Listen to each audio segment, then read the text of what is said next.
This show. There is something about this show. By all odds, by all accounts, it should be completely unnotable, lost within the thousands of other generic high school rom-coms about socially awkward male protagonists. And yet, it will not leave my head.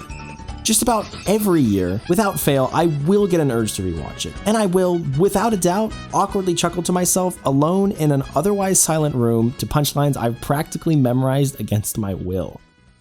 It's been driving me insane for years now, and well, at this point it's either you or my therapist. So without further ado, I present to you, Gamers.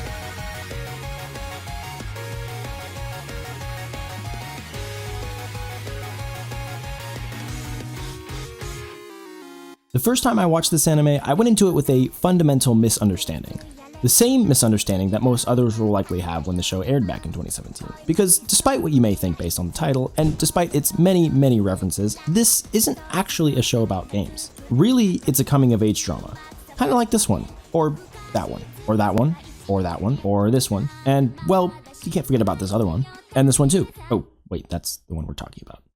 Anyway, video games themselves are really no more than a plot driver. Well, I already used the bit, but basically it's also a pretty common genre. But make no mistake, despite my bashing thus far, and the bashing I will likely continue to do from now until the end of the video, this anime is actually good. Really good. And since its release, I've probably watched it at least 4 or 5 more times. It really has a special place in my heart. But until I actually decided to make a video about it, I'd never really thought too deeply about why I liked it so much. Sure, it's funny and has some good moments, but so is Baka and Test, and you don't see me making a video about that one, do you?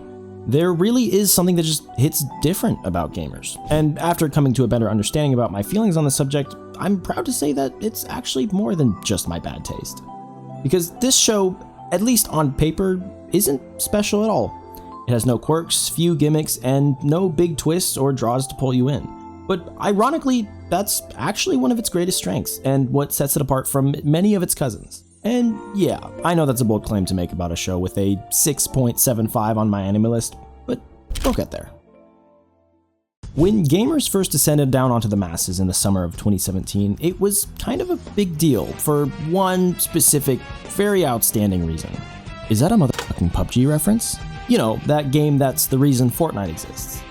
Yeah, that's probably the most relevant thing I could say about PUBG in 2024. So that reference went viral on the internet for about a week, but after that, I think a lot of people kind of lost interest and dropped it. And considering the plot at a glance is generic at best, I can see why it hasn't gotten much attention since then. Kinda like when you click on a small YouTuber's new video, but after watching 40 seconds of it, the narrator still hasn't gotten to the point, and you kinda just give up on it and leave a mean comment on the r/Netflix subreddit where it was advertised to, which said YouTuber can't actually get upset at because it's valid criticism, but still is slightly hurt by it until deciding to use it as a stepping stone to his future glory. Right, what were we talking about again? Keita Amano is a typical high school gamer, living out an average student, well, yeah, you can probably see where this is going. It's not a flattering synopsis to say the least, and the anime is done by Pine Jam, who back in 2017 were known for, well, not much. But as far as initial impressions went, it did have something that stood out right from episode 1. This anime was really funny. Sure, the character designs may not have been particularly appealing at first glance, but when you watch them moving and interacting on screen, suddenly they came to life in this wonderful, childishly endearing way. I mean, one of the first scenes is the main character literally combusting into ash after having an embarrassing moment in public. Sure, it's just a 5-second gag, but for something that's supposed to take place in a realistic setting, it wastes no time telling you that the comedy spares no expense. If anything, the comedy seemed to at times pull from other expenses in the show. If I were to describe the bulk of the experience watching this anime, the first term that comes to mind is dramatic irony. Barrels of it at that. And for those of you who weren't paying attention in high school English, the term basically refers to situations where the audience has vital information that a story's characters don't. It's a classic writing device and very likely has been used in some capacity for many of your favorite stories. Gamers, in a nutshell, is pretty much just an overdose of dramatic irony. Without spoiling anything, much of the show's development revolves around minor misunderstandings between the characters which only inflate and pile up as they fail to get resolved. And all of the characters are, well, it's a more age-appropriate way to say that all of the characters are high on crack. Basically, they're all figuratively high on crack.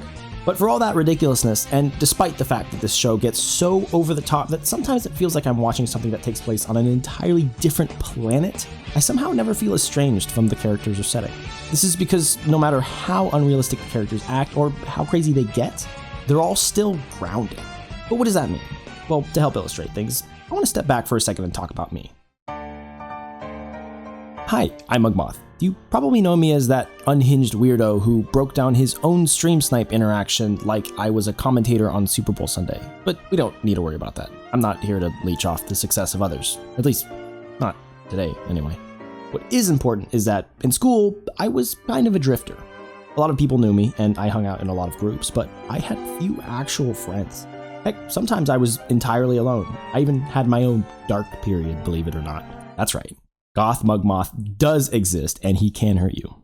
Usually, I thought of myself as kind of a third party to most of it. I never really got involved, and that might have been part of the reason why I didn't join any groups. But in my final year of high school, when I settled into a singular group of people, that's when I was forced to realize that if I'm being told by multiple people about a certain situation, chances are I was already more involved than I would have liked to think. Heck, sometimes being involved just meant that two people I cared about were at odds. Sometimes it meant that I actually caused the problem. Sometimes there was no problem. Either way, there really wasn't such a thing as being a complete bystander. And the reason I bring this up is because when you look at gamers as a whole, beneath all of its ironic humor, it really is just a show about regular people in regular situations. All of this exaggeration is really just a very comedic take on the ridiculousness of high school drama and how anybody can become the center of it. But the big deviator between how a show like this and, say, Origairu works is that instead of relying on exaggerated characters that personify individual traits, it relies on regular characters who have exaggerated reactions. Take the main character as a prime example. Keita Amano's big selling point as a protagonist is that while he has the confidence to defend what he cares about and stay true to himself, it comes at the cost of pushing himself away from others because he assumes from the start that they won't accept him if he isn't willing to conform. His confidence and small ego are direct consequences of each other. And because he disinvolves himself with other people mentally, he fails to recognize when his actions affect others.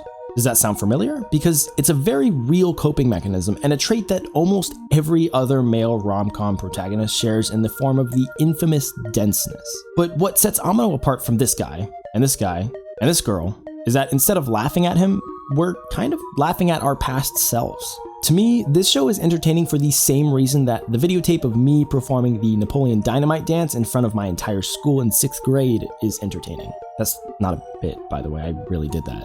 Getting invited to hang out by the girl you like, only to be disappointing when it's a group setting. Playing matchmaker between two of your friends just to have your meddling backfire in your own relationships. Finding out the person you're dating is consistently hanging out with another friend without telling you, so you get worried they're cheating. Gamers takes all of these everyday scenarios and dials them up to 11. And then on top of that, they layer them all together and intertwine them so that the dial is now exponentially multiplied to about 1,000. The genius of this approach is that the over-the-top comedy feels more real and more relatable than if it was portrayed realistically. Because at the time, this is what youth felt like. To our childish selves, it was this ridiculous, and it was this big of a deal. And only through looking at it from this exaggerated lens will you start to be able to look back and laugh.